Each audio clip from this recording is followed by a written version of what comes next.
আলাইকুম, welcome to my channel Fatema cooking and ব্লগসে। সবাই কেমন আছেন? আশা করি ভালো আছেন। আলহামদুলিল্লাহ আমি ভালো আছি। ফাতেমা কুকিং ব্লগস থেকে ফাতেমা চলে আসলাম নতুন একটা রেসিপি নিয়ে।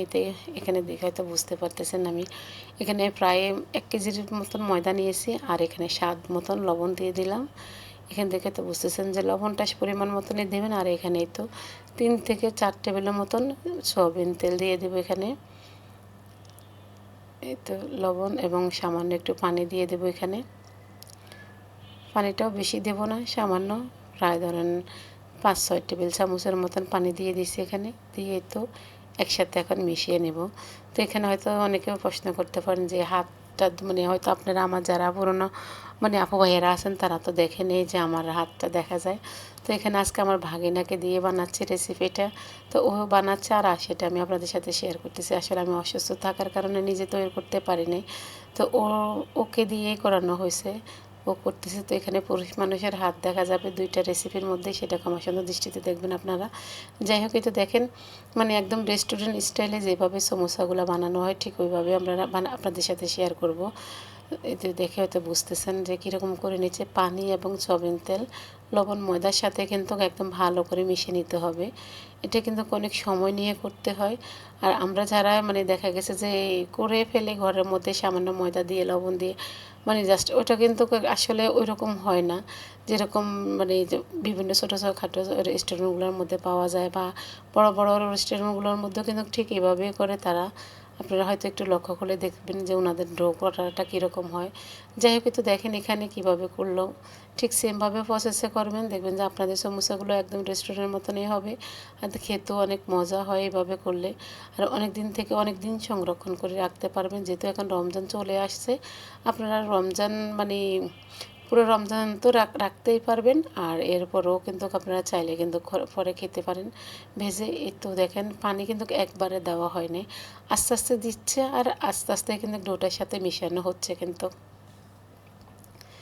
দেখেন কিন্তু মানে একদম মানে একেবারে ডোটার মধ্যে পানি দিলে কিন্তু ডোটা নষ্ট হয়ে যাবে আর সুন্দর হবে না সমোসাগুলো। দেখে হয়তো বুঝতেছেন যে কীভাবে করতেছে। যারা প্রফেশনাল বাবুজি আছে তারা কিন্তু ঠিক এইভাবেই করে। তো আমিও, আমার ভাগিনা কিন্তু এগুলো বানাতে খুব সুন্দর পারে, ও খুব ভালোভাবে মানে এগুলো বানায়। তো এই জন্য ওর সাথে ওই শেয়ার মানে আজকে রেসিপিটা আপনাদের সাথে শেয়ার করতেছে।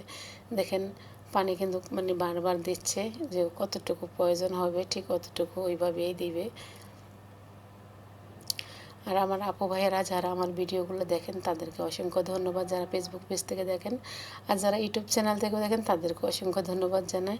আর যারা আমার মানে ফেসবুকে আপনারা এখনও ভিডিওগুলো দেখেন নাই, আমার এখানে কীভাবে আমি ছোলা বুট ভাজি করি সেই রেসিপিটা দেওয়া আছে। আমার বেগুনি মুসমুসে 2 থেকে 3 ঘন্টা মুসমুসে থাকবে বেগুনি, সেই রেসিপিটাও দেওয়া আছে। আলুর চপ, ডিম চপ, চাইলে আপনারা পিছনের ভিডিওগুলো দেখে আসতে পারেন। আমি আমার এই চ্যানেলে দেওয়া আছে বেগুনি কীভাবে আপনার ভেজে রেখে দেবেন, কিছুই হবে না বেগুনিটা ভাজা 2-3 ঘন্টাও।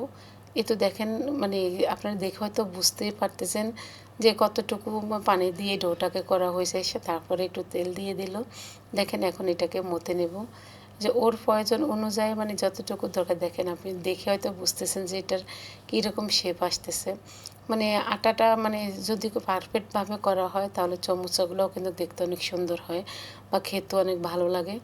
এই তো ও সামান্য পানি দিচ্ছে আর বারবার মতে নিচ্ছে। দেখেন আমার কাছে তো খুব ভালোই লাগতেছে দেখে। ও যখন করছে তখন কিন্তু আমি বসে বসে দেখেছি খালি। তো যাই হোক, এ তো আপনারা চাইলে আমি বললাম না সবগুলো রেসিপি আপনারা আমার এই চ্যানেলে দেখে আসতে পারেন। আর আমি যেহেতু অনেকদিন থেকে অসুস্থ, আপনাদের সাথে আমি কোনো রকমের ভিডিও শেয়ার করতে পারতেছি না পুরোপুরিভাবে। সবাই সেটাও ক্ষমা সুন্দর দৃষ্টিতে দেখবেন। আমি কবে ভিডিও দিই, আমি প্রায় 1 সপ্তাহ পর পর ভিডিও দিচ্ছি, কারণ আমার শরীরটা এত বেশি ভালো না। মানে অসুস্থর কারণেই মানে ভিডিও দেওয়া হয় না। মানে যেগুলো দেওয়ার প্রয়োজন বা দরকার রমজান স্পেশাল হিসেবে অনেক কিছু পেঁয়াজ বেরেস্তা, তারপরে বেডগাম বা বেসন বানানো আসলে আমি নিজে এখন মানে কিনে এনে খাচ্ছি, আপনাদের খাবো বা কিনে এনে নিজেই এগুলো করতে হবে, রান্না করতে হবে। কারণ আমি নিজে হাতে তৈরি করে যে দেখাবো আপনাদেরকে সেই সব মানে শক্তি আমার শরীরে নাই, সবাই ক্ষমা সুন্দর দৃষ্টিতে দেখবেন, কারণ আমি এত অসুস্থ এই জন্য। যাই হোক, এই তো দেখেন ও কীভাবে করতেছে, একটা বড় বলে নিয়েছে, আর এই যে দেখেন কিছু অংশ কেটে নিয়েছে, আর সেই অংশ যে অংশগুলো কেটে নিয়েছে এগুলোকে আমি তেলে কিন্তু হালকা ভেজে নিচ্ছি। কিন্তু দেখে হয়তো বুঝছেন, চৌমুচ আমরা যারা বানাই তারা জানেন যে চৌমুচার মধ্যে কিন্তু মানে রুটি কেটে এভাবে মানে সমোসার যেই ডিজাইনগুলো থাকে বড় বড় করে বানায়, তারপরে পাশ থেকে যেই রুটির মানে অপশনাল এইগুলো থাকে ওগুলো ভেজে নেয় এইভাবে। এই তো তেলে ভেজে নিচ্ছে, আর এই যে মানে তেল থেকে উঠে নেওয়া হচ্ছে, আর এই তো এখন এগুলোকে গুঁড়ো করা নেওয়া হবে। দেখে হয়তো বুঝতেছেন না, আর এগুলো কিন্তু যখন বেশি মশমশা হবে আর শিঙে মানে চামচের সাথে দেবেন, কামড়ের সাথে কিন্তু খুবই ভালো লাগবে। যাই হোক, কিন্তু ভাজা হয়ে গেছে, যে এখন পেঁয়াজটা ভেজে নেব। দেখে হয়তো বুঝতেছেন এখানে অনেকগুলি পেঁয়াজ দেওয়া হয়েছে, প্রায় মানে আধা কেজির মতন পেঁয়াজ দেওয়া হয়েছে। তো দেখেন পেঁয়াজটা কিন্তু বেশি ভাজা হয়নি, দেখে হয়তো বুঝতেছেন। আর এখানে আমি চিকেন দিয়েছি দুইটা, একটা মানে ফার্মের মুরগির মানে দুইটা বুকের পাশ পুরোটাই দিয়ে দিলাম। আর এই তো এখানে ঝালটা আপনাদের পরিমাণ মতন, আমি এখানে 4টা কাঁচামরিচ কেটে দিয়েছি ওদেরকে। এই তো দেখে হয়তো বুঝতেছেন। আর এখানে দিয়ে দিয়ে দেওয়া হচ্ছে চাট মশলা, যেটাকে বলা হয় চাট মশলা, ওইটাই দেওয়া হচ্ছে এখানে। চাট মশলাটাও প্রায় 2 টেবিল চামচের মতন দেওয়া হয়েছে এখানে। আপনারা মেপে নেবেন, আসলে ও হাতে দিচ্ছে তো এই জন্য আর আপনাদের সাথে মানে মেপে করা হয়নি। চাট মশলাটা এখানে 2 টেবিল চামচ দেওয়া হয়েছে, আর এখানে স্বাদ মতন লবণটা দিয়েছে। মুরগিটা কিন্তু আমি সিদ্ধ করতে লবণ এবং লবণ, আদা রসুন জিরা দিয়ে কিন্তু সিদ্ধ করে নিয়েছি। এই তো এখন যেই সমোসার মানে অংশটা ছিল সেটা কিন্তু গুঁড়া করে মানে হাতে ভেঙে নিয়েছে, সেটাও মাংসের সাথে দিয়ে দিয়েছে। দেখে হয়তো বুঝতেছেন, এই যে এভাবে হাতে মেখে নিয়েছে। আর যেহেতু সমোসার মধ্যে একটু পেঁয়াজটা বেশিই থাকে, এজন্য পেঁয়াজটা বেশি লাগে সমোসার মধ্যে। চিকেনটাও আমি ওই রকমভাবে দিয়েছি, হয়তো দেখে বুঝতেছেন। যেহেতু এখানে নিজেরা ঘরে খাবো, এটা তো বিক্রি করার জন্য তারা হয়তো আলুটা মানে অন্য অন্য জিনিস দেয়, চিকেনটা দেওয়া হয় না। তো এই যে এই জন্য আমি চিকেনটাই দিলাম। আর এই যে দেখেন লম্বা করে, যে বললাম লম্বা করে কেটে নিয়েছে। আর এই তো দেখেন কীভাবে সে বাসটা দিচ্ছে, যারা বাসটা পারেন না তারা দেখে নিতে পারেন। আর এখানে একটু মানে আটাকে পানি দিয়ে, শুধু পানি দিয়ে গুলিয়ে একটু মোটা করে নিয়েছে। আর এই তো চমচাগুলো এখন এখানে বানানো হচ্ছে। এটা চাইলে আপনারা ঈদের পরেও খাইতে পারেন, আর পুরো রমজান মাসটাও কিন্তু আপনারা এটাকে ফ্রোজেন করে রেখে দিতে পারেন।